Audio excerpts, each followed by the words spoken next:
Hey, everybody, it's Tommy Canale, and welcome back to Before the Lights podcast, the show to find out how those in sports, music, and entertainment made their mark. He's a guitar slinger, singer, founder of Grandaddy Mimms, Moonshine, born in Blairsville, Georgia, whose mentor was Waylon Jennings. He's a man of hard work, loves his family, God, and country music. His new LP, Southern Man, was released on April 29th. Please welcome back to the show, Tommy Townsend. Tommy, how are you, my friend? I'm good. How are you, Tommy? I'm doing really well. Congrats on Southern Man. I'm excited. I love the music. Oh, thank you so much. Yeah, we're quite proud of it too. Southern Man featuring Waylon Jennings, 10 tracks plus an introduction, produced by Waylon, who also wrote and sang harmony on the tracks. Yeah. Southern Man actually began recording the album more than 25 years ago in 1987, and then came back to it again in 97 with Waylon and Jerry Jigger Bridges. Yeah. Well, Jerry started out with it too in 87. Yeah. It actually started with Jerry and I, and then Waylon got involved, and then it just kind of progressed over 10 years of recording stuff. Yeah. Why wasn't it released or taken to labels back then? You know, it was at some, and I think part of it, I was so young at that time back, you know, then they weren't signing 12-year-old people. And, you know, it just, for whatever reason, it didn't. And, but we're glad it is now and found a home, you know, 25 years later. Can you tell the story to my listeners on how this project of Southern Man got brought up to your current label? Yeah. I was signing a deal with BFD Audio in Nashville. And so we were in a meeting and, you know, talking about songs and stuff. And Craig Campbell, which is a great friend of mine, and he helps manage me and does publicity and everything.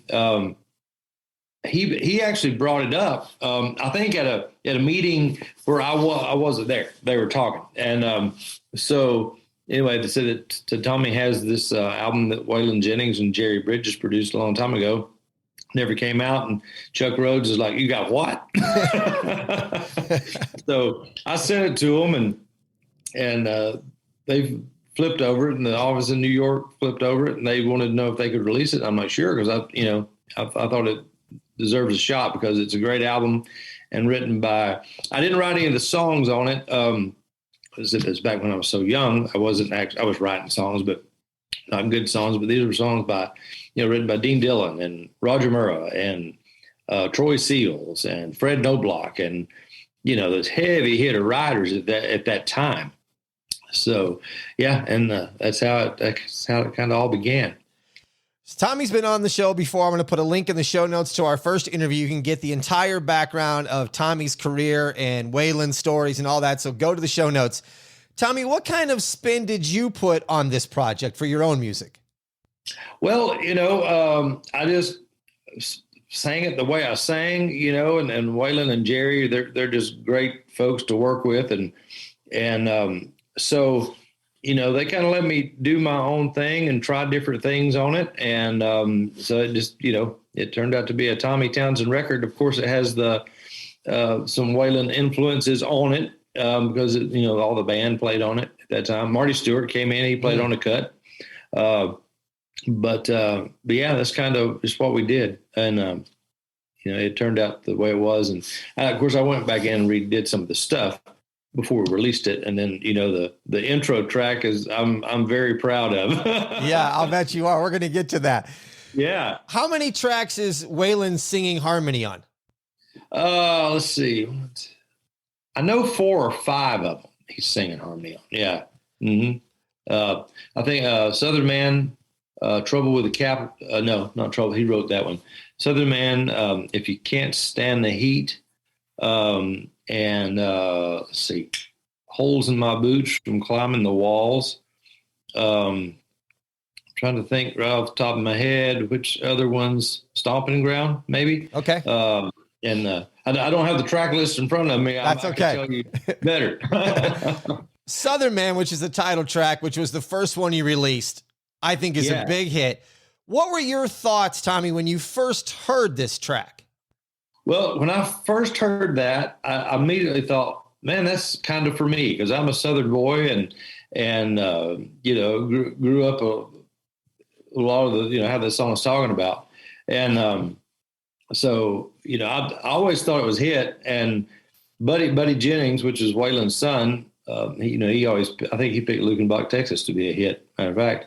And so I was talking to Buddy here a while back and told him how good the song was doing. He goes, I told you that was a hit too. It definitely is. We're going to go over not all the tracks, listeners, but some of them, and make sure you get your hands on Southern Man. A track that I really like is A Good Love Died Tonight. Can you tell me more about this track? Yeah, that was written by Roger Murrah, and I can't remember there's a co-writer on it, and I can't remember his name right off the top of my head. But that that kind of had the Waylon feel in there. And then at that point, Ralph Mooney was alive, and which was he's an iconic steel player. Played with Haggard and goes back as far as Wynn Stewart, and Buck Owens and all that. And I don't know exactly what year he started playing Waylon, maybe in the late 60s, early 70s. But, he played the steel guitar different than any steel guitar player in Nashville or did. He kind of had that California sound thing. And so, he just comes in there and just rips on the steel guitar right at the very end of the song. And then Jerry Bridges comes in with the guitar, because Jerry played bass and guitar on it. And, I always kind of, after I got, into music more and stuff. And then when we redid the song, it kind of has a little bit of a Vern Gosdin feel to me. Ooh, good call. Yeah. How I and Vern's always been one of my, heroes as well. And so I maybe kind of put that little twist on the vocal style too. I tell you what I really like about this album in particular. It was done so long ago. We're now, and there's movies being redone, but you're bringing back that old sound of country with some modernization to it that I think blends really well. Exactly. And that's kind of what the intent was, coming back into it. So, some of it was done in the 80s, some in the 90s, and then, going back in and doing little tweaks here and there, kind of brought a little bit of a modern sound to it as well. Trouble with a capital T.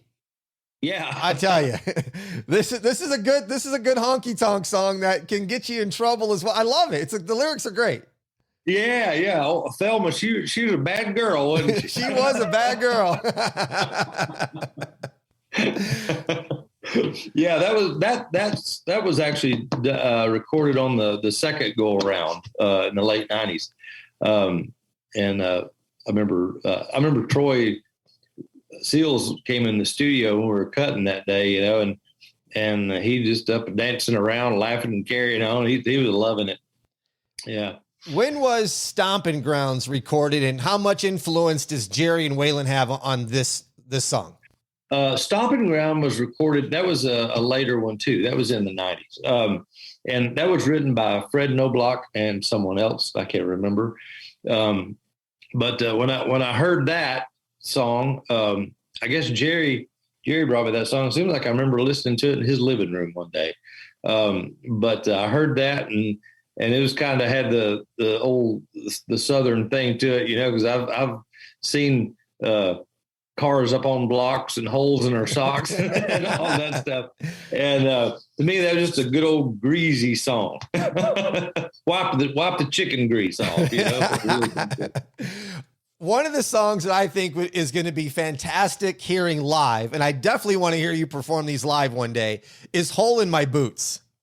Yeah, well, I'll have to relearn that one. I haven't done that one in a while. But, I tell you, here's a funny story about that. That was on kind of the first in the late 80s when we did that one, and the original line in the song is written by Roger Murrah. The original line in the song was, "I'm tired of watching TV. Tom Snyder's done got to me," I think was the original line. And so Waylon goes, he was in the studio and I was out there in the vocal booth. And he said, "Tommy," he goes, he said, change that Tom Snyder line, change it to Ed McMahon." He goes, "I can't stand that son of a bitch." And so we changed it. And that was, I guess that was at the time maybe Star Search was coming on, probably, or something. Yep. I don't know what, but anyway, he said that, and then when we went back and re-sang them again, I said CNN. I think we changed it to CNN. Yeah. But yeah, it went from Tom Snyder to Ed McMahon to CNN. Is there a particular track that means the most to you on this LP? Well, I'm partial to Southern Man. I like that one a lot. And I've always loved, and people that have heard me do it or heard the CD, "If You Can't Stand the Heat, Leave Old Flames Alone." Yeah, I've always liked that one. And then another one of my favorites is Lesson in Loneliness. That was written by Jerry Bridges and his friend Donnie Epps. That was actually recorded after Waylon passed away. We put that one on there. Okay. So, but yeah, that I love that song. Waymore's Outlaws recorded that one as well. They always talk about timing, and it obviously wasn't the right timing when it was recorded in the 80s and 90s, and now is the right timing for it. Yeah. What kind of feedback have you received so far on this? Everything that we have received has been great. This is much like you were saying. It's kind of the old traditional sound, modernized, and everybody that's commented has been. It's great to hear good old honky tonk country music again. So the feedback from people that's heard it has just been overwhelming. What's the project mean to you, reflecting back from the very beginning of this project to where it's at today? Oh gosh, I can't tell you. I mean, back then I was so young when we did that, and it laid around for a while, and now I guess coming back around to that, it means so much. Just I wouldn't take nothing for that time that we had together in the studio with the whole band and just everybody coming by. And it's so funny. Jerry and I did a thing a couple months ago in the studio, and just we're talking and telling stories about it. And it's so funny. The more I got to talking about it, and him too, the more stuff started coming back. Mm. That was that you can't get those, you can't get that kind of thing anymore. So yeah, it just means the world to me. Do you have any other archive music sitting around that's 20 years old that might come out? No, someone. No, I don't. Well, I've got some, but it's not that old. But it's funny. I guess when it was posted on my Facebook page about something about Southern Man, about being 20 something years old, and somebody commented on it. I said, it's about damn time, son. This thing's coming out. I said, well, you ought to hear the one coming out in 2047. I love that. That is fantastic. Stick around, folks. There's more great music coming down the road. Are you? Do you have some upcoming tour then to help promote and sing some of these songs? Yeah. We just got back from the country music cruise, which was a blast. Okay. With T. Graham Brown, T.G. Shepherd, and there's a bunch of different people. And then we got May 4th. We have a thing in Knoxville. That's for a radio station over there. And then May the 7th, we're having the album release party at Grandaddy Mimms Distillery, where I am actually right now. So we're gonna do that, and let's see what else have we got coming up. We got stuff scattered out all through the year. in the fall, we're going to be in Arizona doing some stuff. And then Craig's got me a couple of dates with 38 Special in Georgia that I'll be opening for them and working on some more of those dates. And just stuff's kind of coming in, here and there. We'll probably do some stuff down in Florida and just scattered around all over the place. Folks, go to TommyTownsendMusic.com. I'll put a link in the show notes. You can keep track of where he's going to be performing at. And if he's in your area, please go check him out. The music is fantastic. You're going to be in Arizona, not far from me, so I'm going to have to get that date and come out and see you when you're in Arizona sometime. Yeah, I think Mesa, Arizona is November the 13th, I believe. And they're trying to put a couple more things around that. So, yeah, we'll be. What do you think, in your mind, Waylon feels about finally releasing this LP? I think he would be so proud if he was here, and I think he knows. I think he knows it now. We just can't see him, but he's always. He and Jerry both have always believed in me as an artist, and I can't believe that that time in my life I was so young that I got to do that with them. I always told people, I said I started at the top and I think I worked my way down. Now we're working our way back to the top. Yeah, now it's on the upswing again. So yeah. There's a quote that's even part of the introduction. This is my good friend Tommy Townsend. He's going to be a big star someday. He's one of the most soulful singers I know, said by Waylon Jennings. What does that resonate with you?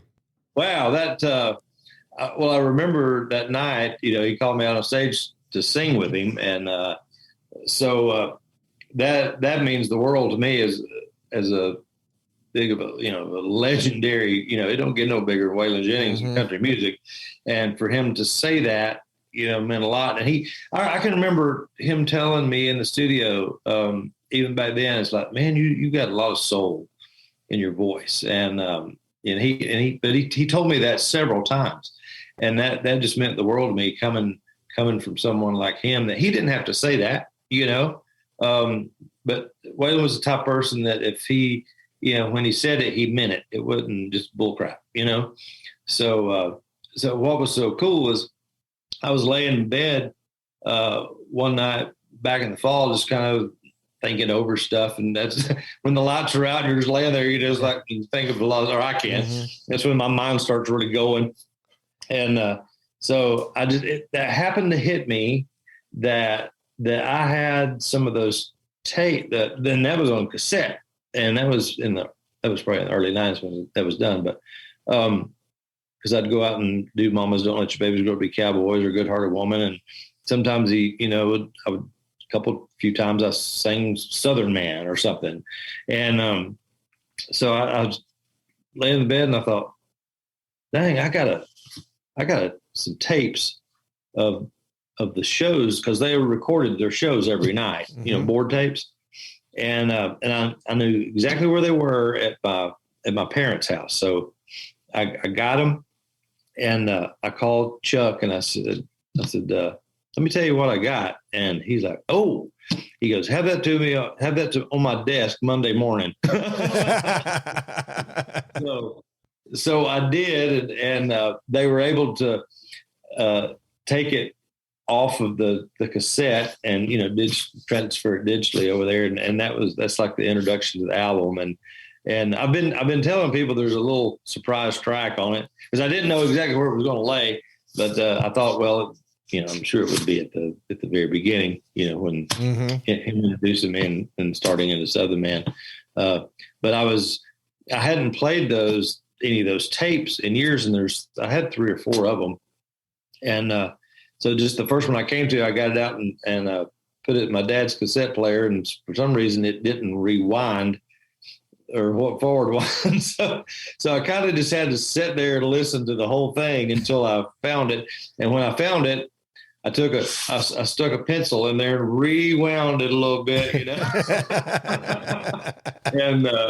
it was, I didn't know if it had oxidized, if it would still play, and it still sounded great. And they were able to, get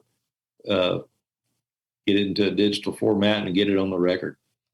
Do you recall how Southern Man was all brought together and how Waylon brought you into this project or asked you to be part of the project?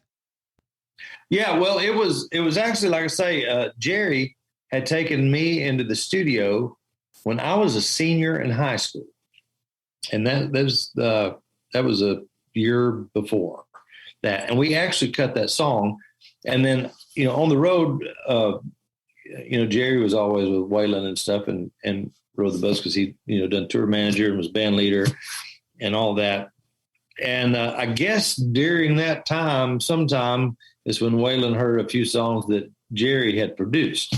And then I remember Jerry calling me and said Waylon wants to get involved with this, or call my parents up, and Waylon wants to get involved with this, and so we actually went back in and recut Southern Man. Yeah, so that's how it all evolved. And now here we are in 2022. It's out, folks. Go get Southern Man, stream it, and keep streaming it. I mean, this is great music. And my Extra 5, the BTO crew members, you got a special treat before this came out because they got to hear Southern Man and Trouble with a Capital T way back in there. And so, Tommy, man, much success. I hope this thing blows up for you. I do too. I hope so too. Maybe, and we'll get to cut another record with the audio. 2047, it's coming. Yeah, 2047, next is coming. Yeah, mark it on your calendars. Tommy, man, thanks for taking some time and being back on the show. Yeah, thanks for having me, Tommy.